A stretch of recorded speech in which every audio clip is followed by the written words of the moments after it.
നമസ്കാരം.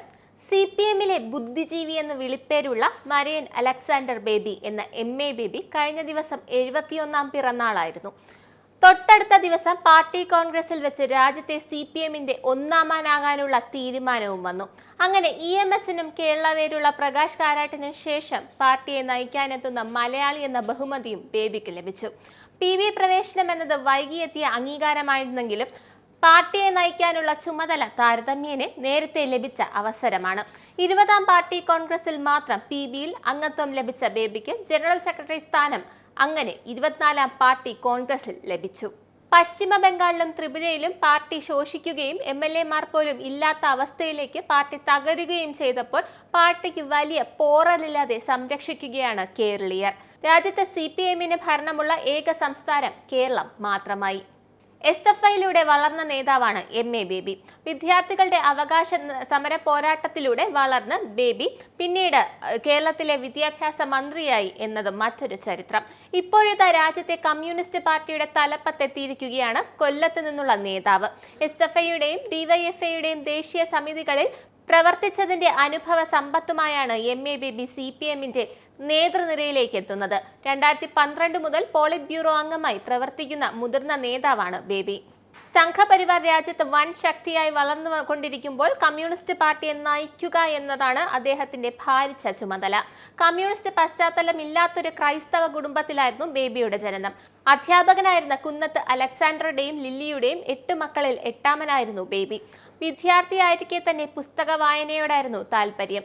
കലയും സാഹിത്യവും ഇഷ്ടവിഷയങ്ങളായി മാറി. ബേബിയെ കമ്മ്യൂണിസ്റ്റ് ആശയങ്ങളും സ്വാധീനിച്ചിരുന്നു. പിതാവ് അധ്യാപകനായിരുന്നതിനാൽ പഠനത്തിൽ ശ്രദ്ധിക്കുക തന്നെ പിതാവിന്റെ നിർദ്ദേശം ശിരസാവഹിച്ച അച്ചടക്കമുള്ളൊരു വിദ്യാർത്ഥിയായിരുന്നു ബേബി. പഠനത്തിൽ മിടുക്കനായിരുന്നെങ്കിലും അധ്യാപകർക്കും കൂട്ടുകാർക്കും പ്രിയങ്കരൻ കൂടിയായിരുന്നു അദ്ദേഹം.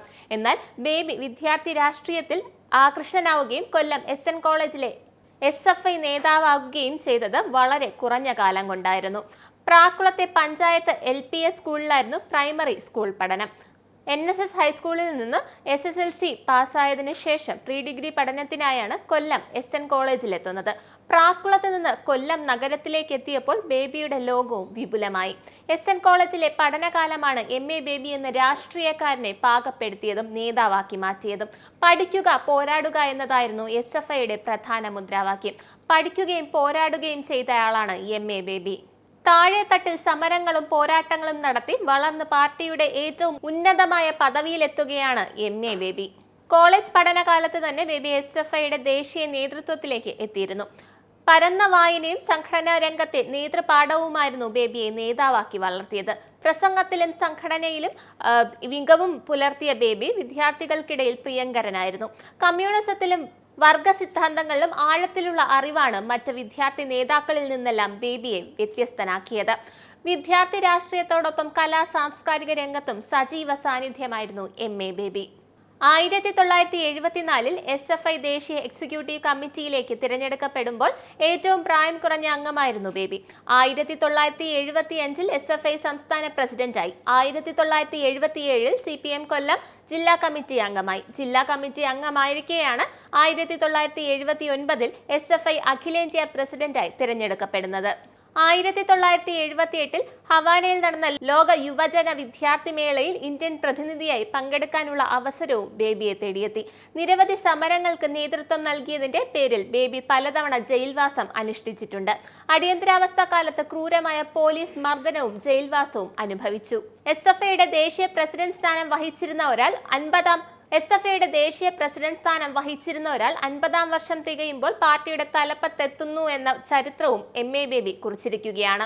SFI DYFI പ്രസ്ഥാനങ്ങളുടെ നേതാവായിരിക്കെ പാർട്ടിയുടെ പ്രമുഖ നേതാക്കളുമായി അടുത്തിടപെടാനും സംവദിക്കാനും ആശയങ്ങൾ പങ്കുവയ്ക്കാനും ബേബിക്ക് അവസരങ്ങൾ ലഭിച്ചിരുന്നു.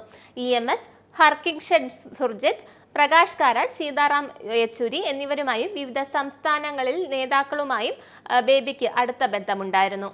SFI യൂണിറ്റ് സെക്രട്ടറി മുതൽ താഴെത്തട്ടിൽ നിന്ന് വളർന്ന പോളിറ്റ് ബ്യൂറോയിലും പാർട്ടിയുടെ ജനറൽ സെക്രട്ടറി പദത്തിലും എത്തുമ്പോൾ 55 വർഷക്കാലത്തെ രാഷ്ട്രീയ പ്രവർത്തനത്തിന്റെ കരുത്താണ് MA ബേബി എന്ന നേതാവിനെ ശക്തനാക്കുന്നത്.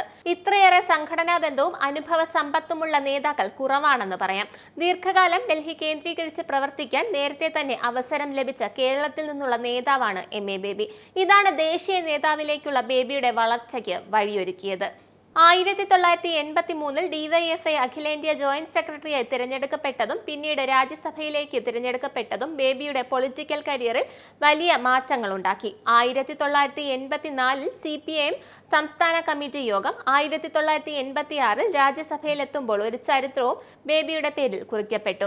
1998 വരെ രാജ്യസഭാംഗം, 1987 DYFI അഖിലേന്ത്യാ പ്രസിഡന്റ്, 1989 കേന്ദ്ര കമ്മിറ്റി അംഗം, 1992 കേന്ദ്ര സെക്രട്ടേറിയറ്റ് അംഗം, 1997 UN ജനറൽ അസംബ്ലിയിൽ പ്രസംഗിക്കാനുള്ള അവസരവും അദ്ദേഹത്തിന് ലഭിച്ചു. 2006 കുണ്ടറയിൽ നിന്നും നിയമസഭയിലേക്ക് തിരഞ്ഞെടുക്കപ്പെട്ടു. VS മന്ത്രിസഭയിൽ വിദ്യാഭ്യാസ സാംസ്കാരിക വകുപ്പ് മന്ത്രിയായിരുന്നു അദ്ദേഹം. 2011 കുണ്ടറയിൽ നിന്നും വീണ്ടും തിരഞ്ഞെടുക്കപ്പെട്ടു. കൊല്ലം പാർലമെന്റ് മണ്ഡലത്തിൽ നിന്നും RSPയിലെ NK പ്രേമചന്ദ്രനോട് പരാജയപ്പെട്ടതോടെ MA ബേബി പാർലമെന്ററി രംഗത്തോട് വിട പറയുകയായിരുന്നു. 2012 മുതൽ പാർട്ടിയുടെ പരമോന്നത ഘടകമായ പോളിറ്റ് ബ്യൂറോയിൽ പ്രവർത്തിച്ചതിന്റെ അനുഭവ സമ്പത്തുമായാണ് പുതിയ ദൗത്യം ഏറ്റെടുത്തിരിക്കുന്നത് അദ്ദേഹം. 2 തവണ രാജ്യസഭയിലേക്കും 2 തവണ അസംബ്ലിയിലേക്കും തിരഞ്ഞെടുക്കപ്പെട്ടു. ഒരു തവണ മന്ത്രിയുമായിരുന്നു MA ബേബി. കലാമണ്ഡലം കൽപ്പിത സർവകലാശാലയായി അംഗീകരിച്ചു. കൊച്ചി മുസിരീസ് ബിനാലേക്ക് തുടക്കം കുറിച്ചു. കലാകാര ക്ഷേമനിധി നിയമം പാസാക്കി.